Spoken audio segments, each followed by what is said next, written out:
이 시간 하나님의 말씀을 받겠습니다. 이 복된 시간에 우리에게 주시는 하나님의 말씀은 요한일서 2장 7절에서 11절의 말씀입니다.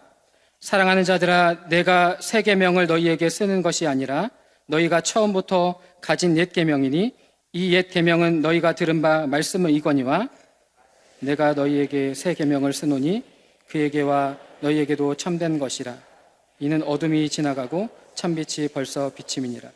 빛 가운데 있다 하면서 그 형제를 미워하는 자는 지금까지 어둠에 있는 자요, 그의 형제를 사랑하는 자는 빛 가운데 거하여 함께합니다. 그의 형제를 미워하는 자는 어둠에 있고 또 어둠에 행하며 갈 곳을 알지 못하나니 이는 그 어둠이 그의 눈을 멀게 하였음이라. 아멘. 네, 저는 여러분들이 너무나 잘 알고 계시듯이 세 자녀의 아버지입니다. 어느 부모님이든지 어떤 부모든지 자기 자녀들을 사랑으로 양육하겠다라고 하는 마음은 동일할 것입니다. 어느 부모님이 내 자녀를 미워하겠다라고 생각하면서 자녀를 키울까요? 하지만 저도 제 자녀를 사랑으로 키워야지, 온전하게 사랑으로 이 자녀들을 양육해야지 라고 하는 마음을 가지고 있지만 때로는 제 행동이 아이들에게 상처를 줄 때가 너무나 많다는 것을 저는 너무나 잘 알고 있습니다. 그럴 때마다, 그러한 괴리감을 느낄 때마다 저 자신도 내가 이 정도밖에 안 되는 부모인가? 라고 하는 한탄과 아쉬움이 들 때가 너무나 많습니다. 오늘 본문을 기록한 사도 요한 역시 이러한 우리의 현실을 너무나 잘 알고 있는 사도였습니다. 그는 새 계명을 통해서 말씀을 선포하면서 성도들의 삶 속에서 역시 세상에 너무나 익숙해져 그 세상 문화 속에서 삶의 방법들이 흔들리고 있는 것들을 지적하고 있는 말씀을 저희들이 같이 살펴볼 수 있습니다. 단순히 사랑으로 살아가야지라고 하는 기준으로서의 사랑을 이야기하는 것이 아니라 새 계명 안에서 새롭게 세워지는 공동체에 대해서 오늘 요한은 우리에게 설명하고 있는데요. 이 설명을 다시 한 번 더 저희들이 묵상하면서 오늘 우리 공동체는 어떠한지, 그리고 우리의 다락방은 어떠해야 되는지 함께 결단하며 나아가는 시간이 되기를 소망합니다.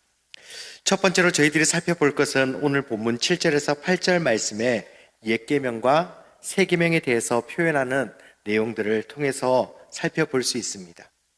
저희들이 너무나 잘 알듯이 옛 계명은 구약 시대에 하나님께서 이스라엘 백성에게 주신 계명을 이야기하고, 새 계명은 예수님께서 우리에게 새롭게 주신 계명을 이야기합니다.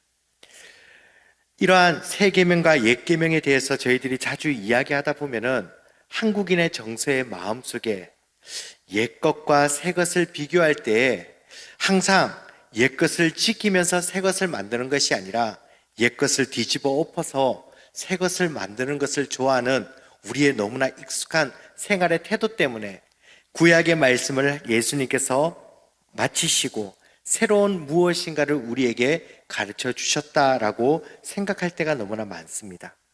하지만 예수님은 마태복음 22장에서 우리의 익숙한 이 가치와 다른 개념들을 우리에게 설명해 주시는데요. 한 율법 선지자가 예수님을 시험하며 이렇게 물어봅니다. 선생님, 율법 중에서 어느 계명이 가장 큽니까? 이때 예수님께서는 짧지만 명확하게 구약의 계명에 대해서 그 핵심만 가르쳐 설명하십니다. 함께 읽어보겠습니다. 마태복음 22장 37절에서 40절 말씀입니다. 예수께서 이르시되 내 마음을 다하고 목숨을 다하고 뜻을 다하여 주 너의 하나님을 사랑하라 하셨으니 이는 크고 첫째 되는 계명이요 둘째도 그와 같으니 내 이웃을 내 자신과 같이 사랑하라 하셨으니 이 계명은 온 율법과 선지자의 강령이니라. 예수님께서는 구약의 계명을 하나님께서 우리에게 전해주시고 있는 그 핵심에 대해서 분명하게 하나님 사랑과 이웃 사랑으로 요약해서 말씀해 주십니다. 즉 하나님께서 주신 그 계명의 주제는 바로 사랑인데요.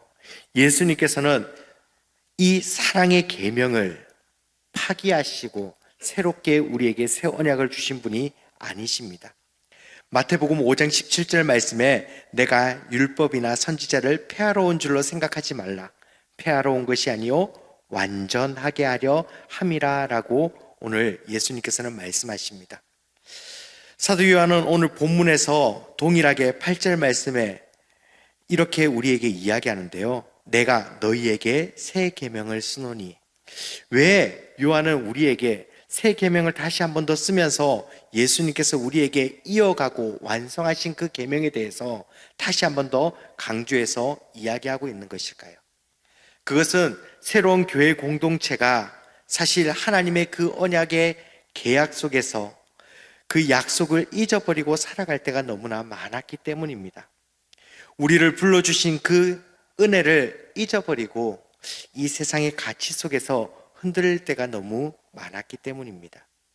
그래서 율법을 폐기하러 오신 것이 아니라 완성하기 위하여 오신 그 예수님의 계명의 말씀, 즉 사랑이라고 하는 그 핵심의 말씀을 다시 한 번 더 성도들에게 가르쳐 이야기하는데요. 새 계명을 받은 성도들의 삶의 모습을 저는 크게 세 가지로 다시 한 번 더 고민해 보아야 될 기준들을 제시하고자 합니다.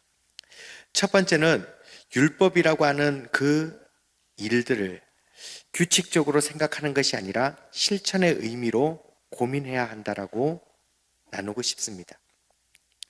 구약의 율법은 사실 하나님께서 우리에게 주신 그 이유와 목적이 분명했습니다. 하지만은 많은 율법 교사들이 그 계명을 지키기 위한 수백 가지의 규정들을 다시 한 번 더 정리하면서 원래 하나님께서 우리에게 주시고자 했던 그 가치와 전혀 다른 방향으로 흘러가도록 만들었습니다.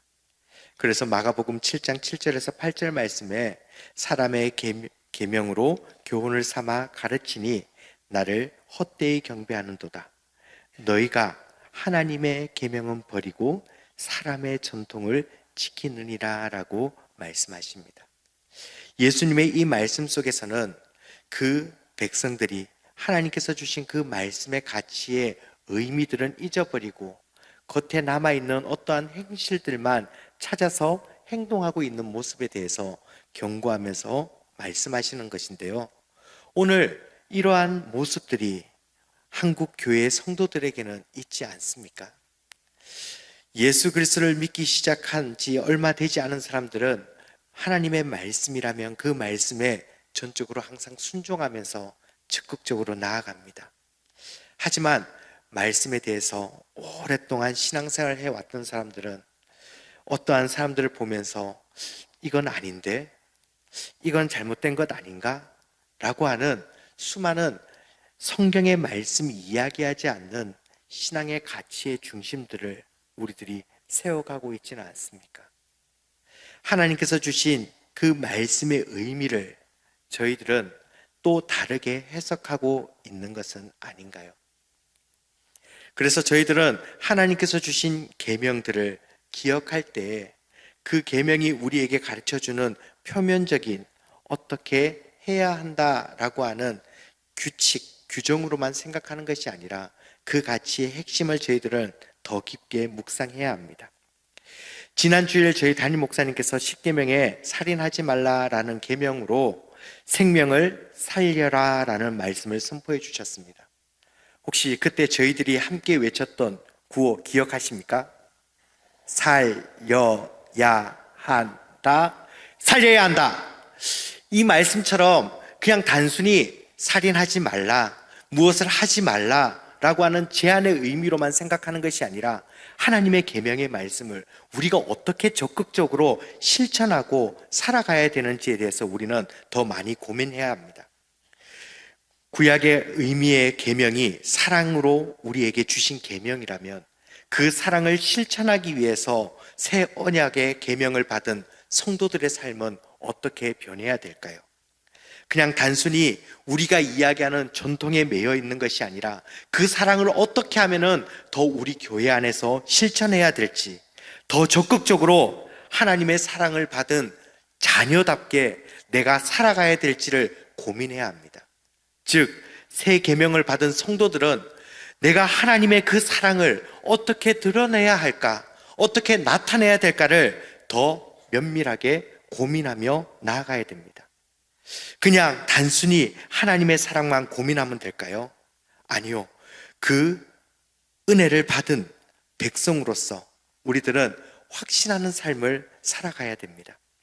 새 계명을 받은 성도들은 오늘 요한 1서 1장 3절 말씀에 우리가 보고 들은 바를 너희에게 전함은 너희로 우리와 사귐이 있게 하려 함이니 우리의 사귐은 아버지와 그 아들 예수 그리스도와 더불어 누림이라고 말씀합니다. 즉 요한은 우리에게 계속해서 예수 그리스도의 사랑 관계 속에서 누리면서 우리들이 살아가야 된다라고 이야기합니다. 그런데 우리는 이 계명의 이 약속의 말씀을 오해할 때가 너무나 많습니다. 사실 일그러진 사랑을 저희들이 너무나 많이 경험해 봤기 때문입니다. 사랑을 받기 위해서 우리는 어떻게 해야 할까요? 우리는 내 자녀들의 모습을 통해서 이러한 모습을 너무나 많이 바라봅니다. 자녀들은 그냥 있는 존재 자체로 사랑이지 않습니까? 사랑을 바라볼 때 이 아이가 무엇인가를 행동을 했기 때문에 이 아이는 사랑받을 아이고, 이 아이는 그러한 행동을 하지 못했기 때문에 사랑받지 않을 아이야 라고 생각하는 부모가 있을까요? 아니요, 결코 그렇지 않습니다.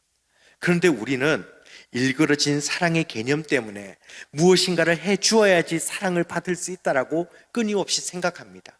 그런데 이것이 하나님과의 관계 속에서도 그러하게 나타날 때가 너무나 많습니다. 우리가 무엇을 해야지, 우리가 어떻게 해야지 하나님께서 우리에게 은혜를 주신다라고 생각할 때가 우리는 너무나 많습니다. 때로는 우리가 어려운 일을 처하면 내가 하나님 앞에 어떻게 하지 못했기 때문에 이러한 일들이 나에게 주어졌어 라고 자책할 때도 있습니다. 하지만 사랑하는 우리 사랑하는 가족 여러분, 하나님의 은혜는 하나님께서 우리에게 선물로 주신 것이라는 것을 잊어버리지 마십시오. 내 자녀를 내가 바라볼 때 무엇인가를 해서 이쁘고 사랑스러운 것이 아니라 때로는 미운 행동을 하고 사춘기인 자녀라서 보기 싫다라고 이야기하지만은 그 아이를 생각할 때마다 울면서 기도하는 부모의 마음은 그 자녀를 사랑하는 마음이 깊이 새겨져 있는 것과 같이 이미 하나님과의 관계를 누리기 위해서 부름받은 우리의 삶은 하나님께서 내 모습이 아니라 그저 나 스스로를 사랑하신다라는 것을 우리는 기억해야 합니다. 하나님의 은혜를, 하나님의 사랑을 풍성히 받는 성도로서의 삶, 그 삶이 우리가 누려야 될 삶입니다. 계명으로, 공로로가 아니라 주님 주시는 그 은혜로부터 우리에게 주어진 그 사랑을 우리가 더 풍성히 누리면서 살아가는 것이 새 언약을 받은 성도들이 누려야 될 자리인 것입니다. 그럼 이러한 풍성한 은혜를 누리고 그 사랑을 실천하기 위해서 힘쓸 때 우리는 항상 그 사랑을 감동으로 경험하고 있을까요? 때로는 그렇지 못하다는 것을 우리는 너무나 자주 경험합니다. 새 언약을 받은 그 성도들의 삶은 그 마음 중심에 성령 하나님이 계시기 때문에, 세 번째로 성령을 의지하면서 말씀을 날마다 순종해야 되지만 우리는 그렇게 살지 못할 때가 너무나 많습니다. 하지만 저희들이 날마다 다시 한 번 더 기억해야 되는 것, 하나님께서 우리 안에 거하시기 때문에 우리는 우리의 삶이, 우리의 모습이 성전으로서의 역할들을 감당해야 된다는 것을요. 저는 저희 교회에서 이 표현을 들을 때 마음에 큰 울림이 있었습니다. 우리는 걸어다니는 새로난 교회입니다. 굉장히 우리 성도님들에게는 익숙한 표현이실지도 모르지만 처음 제가 저희 새로남 교회에 부임했을 때 나는 걸어다니는 새로남 교회다 라는 표현과 함께 저희 담임 목사님께서 새로남 교회 성도면은 가족들을 만날 때도 탁월하게 드러내야 된다라는 이야기들을 자주 하실 때마다 나는 그러한 삶을 살아가기 위해서 얼마나 힘썼던가 라는 것들을 항상 고민했던 적이 있습니다. 걸어다니는 교회로서 성령이 내 안에 거하는 사람으로서 살아간다라는 것, 사실 쉬운 일이 아닙니다. 제가 예전에 한 연예인이 인터뷰했던 내용을 살펴볼 때 그리스도인의 마음이 저렇지는 않을까라는 생각을 해본 적이 있습니다. 한 연예인이 공인이 되고 난 이후에 자기는 편한 복장으로 편의점에 가고 편하게 식당에 가서 밥을 먹는 그 일상을 누리고 싶습니다라고 하는 이야기들을 들었던 적이 있습니다. 바로 예수 그리스도를 믿고 난 내 삶이 그 사랑을 드러내야 되는 부담감 때문에 때로는 내가 살아가는 삶의 자리에서 익숙하지 않는 여러 가지의 삶의 자리에서도 그러한 것을 드러내야 한다, 그리스도인으로서의 역할을 드러내야 된다라는 책임감 때문에 그것이 너무나 무겁고 힘듦으로 다가온 적이 없으신가요? 성령으로 동행하며 살아간다라고 하는 것, 새로운 약속을 받은 그리스도인이 그 안에 거하시는 성령과 함께 살아간다라는 그 표현 안에 담겨져 있는 내용은 사실 단순히 내가 내 힘으로 그 영향력을 드러내기 위해서 애써야 한다라는 표현만 담겨 있는 것이 아니라는 것을 우리는 기억해야 됩니다.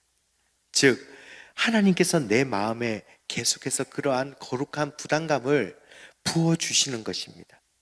새로운 언약을 받은, 새로운 계명을 받은 성도의 삶은 내 안에서 성령께서 계속해서 걸어다니는 교회로서의 역할과 사명을 감당하도록 거룩한 부담감을 주십니다. 그냥 아파하고 슬퍼 있는 자들을 바라보면서 무심코 지나가는 것이 아니라 그들을 향해서 그들을 사랑하는 마음으로 바라볼 수 있도록 내 마음에 계속해서 감동을 주시는 분이 성령 하나님이십니다. 그렇기 때문에 우리들은 새 계명을 받은 성도로서 다시 한 번 더 날마다 그 성령 하나님께서 오늘 나에게 또 무엇을 말씀하시는지를 새롭게 점검하고 또 민감하게 반응하는 훈련들을 해야 합니다. 말씀에서 나에게 무엇을 명령하고 있는지, 오늘 내가 행동하는 이 삶에 하나님의 뜻이 무엇인지를 날마다 분별하며 살아가기 위해서 우리는 날마다 애쓰고 힘써야 합니다. 왜냐하면 그것이 새 계명을 받은 성도의 삶이어야 되기 때문에 그렇습니다. 하지만 저희들의 삶은 사실 그렇지 않습니다. 우리는 어둠 속에서 빛된 그리스도인으로서 살아가고 있기 때문입니다. 요한은 오늘 성도들을 향하여 2절 하반절 말씀에 이렇게 권면합니다. 다시 내가 너희에게 새 계명을 쓰노니 그에게와 너희에게도 참된 것이라. 이는 어둠이 지나가고 참빛이 벌써 빛이 미니라. 요한은 참빛이 오늘 우리에게 임했다라고 이야기하고 있습니다. 오늘 요한이 이야기하고 있는 참빛이라는 것은 무엇일까요? 요한이 강조하면서 참빛이라고 표현하는 것은 거짓된 빛이 분명히 그 공동체 안에 있었기 때문에 이러한 표현을 하고 있다는 것을 저희들은 기억해야 합니다. 즉, 거짓 선생들이 내가 빛이라고 이야기하면서 내 말을 따라야 된다라고 끊임없이 자신들을 드러내려고 합니다. 하지만 어둠은 결코 스스로를 드러낼 수 없다는 것을 저희들은 너무나 잘 알고 있습니다. 이러한 거짓과 어두운 세상 속에서 진짜 빛을 발견하기 위해서 우리들은 너무나 힘쓸 때가 많습니다. 오늘 한국교회에서도 사실 이러한 고민들이 우리에게 너무나 많다는 것을 너무나 쉽게 알 수 있는데요. 교육자들에게 자주 부탁하시는 부탁을 보면 그렇습니다. 내 자녀가 다른 어떤 지역에 가는데 그 교회에 건강한 교회가 어디 있을까요? 내가 아는 지인이 교회를 가려고 하는데 그 지역에 건강한 교회가 어디 있을까요? 여러분, 교회라는 곳은 다 하나님 안에서 세워진 곳이 아닌가요? 교회 중에서 건강하지 않은 교회가 있는 것이 말이 되나요? 하지만 오늘 저희들은 면밀히 고민하고 또 고민해야 합니다. 예전에는 그냥 이사를 가면은 집 가까운 교회에 가는 것이 당연했지만은 요즘에는 정말 말씀이 바른 교회인가? 이 교회의 사역이 정말 바르고 건강한가를 점검하고 또 점검해야 될 시대가 되었습니다. 이러한 시대를 바라보면서 우리 성도님들은 무엇을 느끼십니까? 혹시 너무나 당연하고 익숙하지는 않습니까? 아니, 이러한 상황들을 바라보면서 혹시 너무나 안타까운 마음을 품고 계시지는 않습니까? 요한은 이러한 우리들에게 분명하게 선포합니다. 예수 그리스도만이 참 빛이 되시는 하나님이 빛이고 이 빛이 세상에 들어왔다라는 것. 그 빛을 오늘 우리와 하나님과의 사귐 속에서 우리에게 주셨으니 오늘 우리는 그 빛을 바라보면서 나아가야 되는 성도가 되어야 된다는 것. 요한은 참빛 가운데 살아가는 성도들에게 이러한 기준을 주고 있습니다. 요한일서 2장 9절에서 10절 말씀인데요.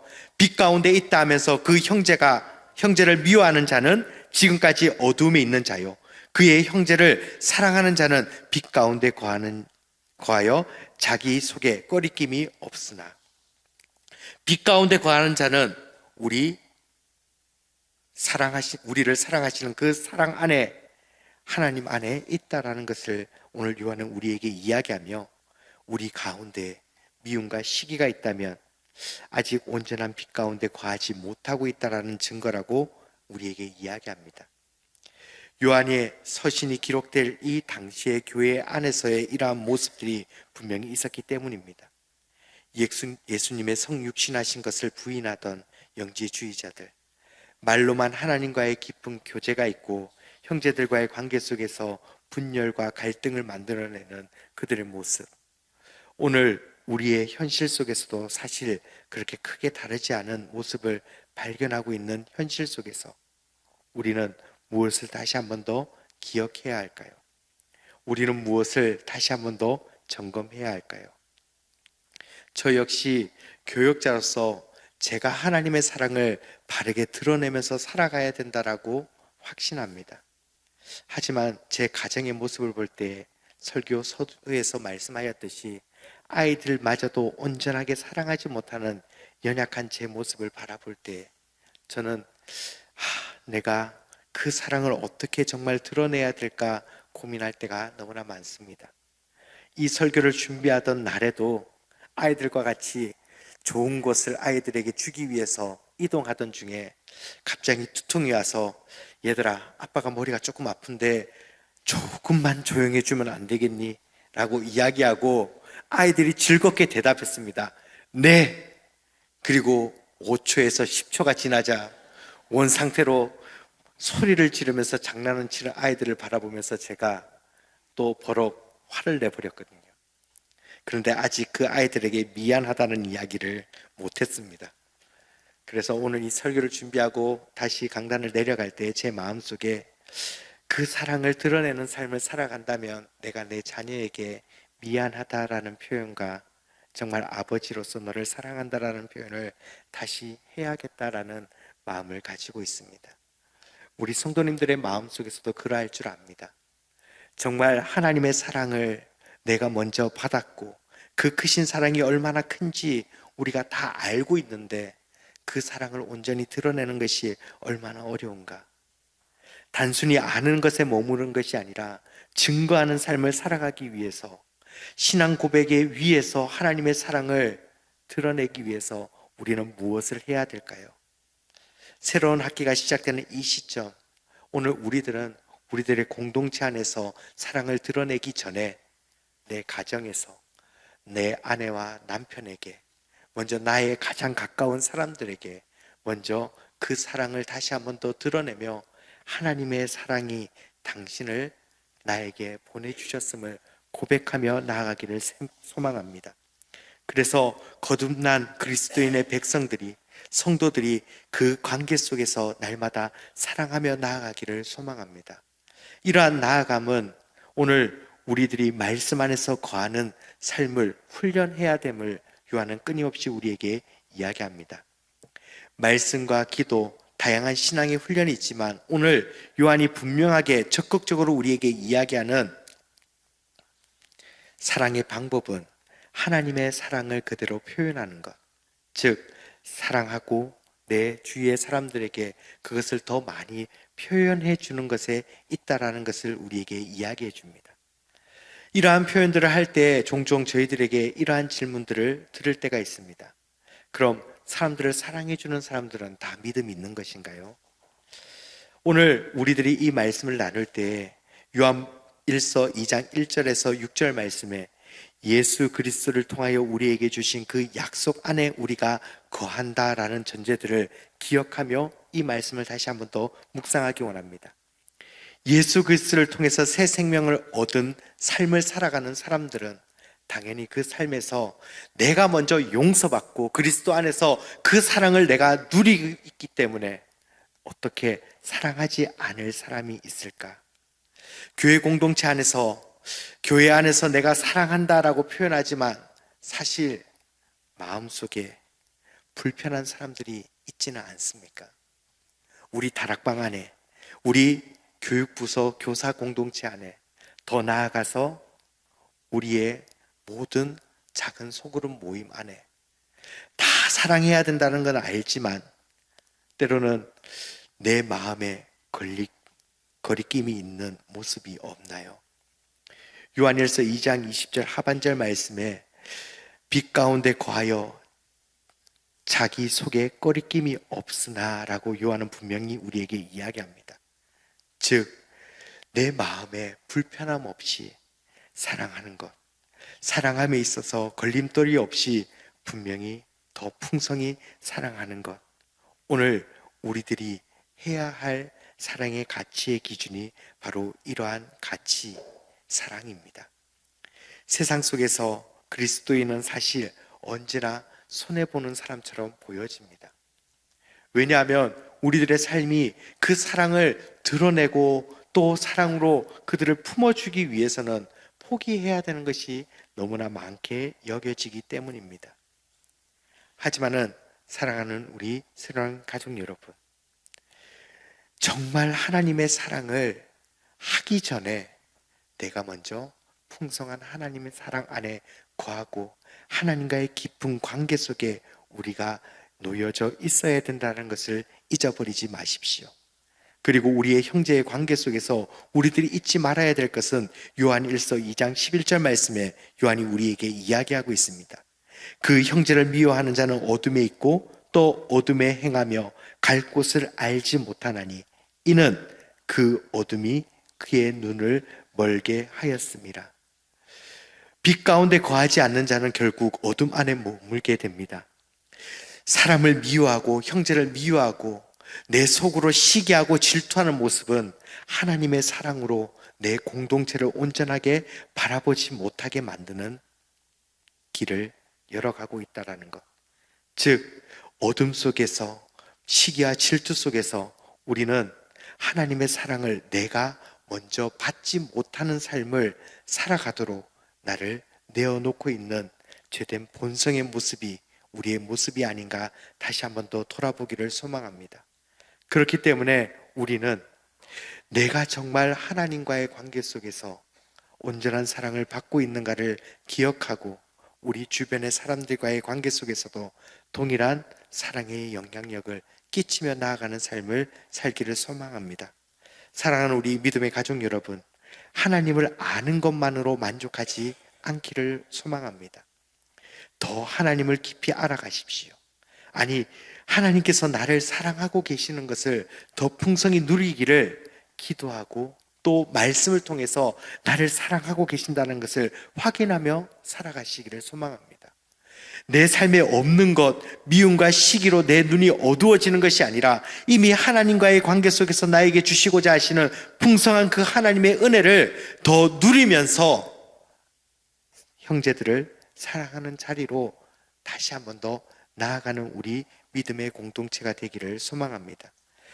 그렇기 때문에 우리 새로운 교회는 하나님의 사랑을 더 많이 경험하는 교회가 되기를 소망합니다. 아니, 그 어느 교회에도 다 동일하게 주시지만 그 사랑을 깨닫지 못하는 교회가 아니라 그 사랑을 더 풍성히 누려서 하나님의 영광을 위해서 또 이웃의 행복을 위해서 달려가는 삶을 살아가기를 소망합니다. 2025년 하반기 사역을 시작할 때 우리 소그룹에서 그 하나님의 사랑을 더 풍성히 누리는 우리 믿음의 가족들이 되기를 소망합니다. 다락방마다 다시 한 번 더 하나님, 이 가정을 왜 나를 만나게 하셨습니까? 왜 새로운 가족을 또 우리 공동체에 보내주셨습니까?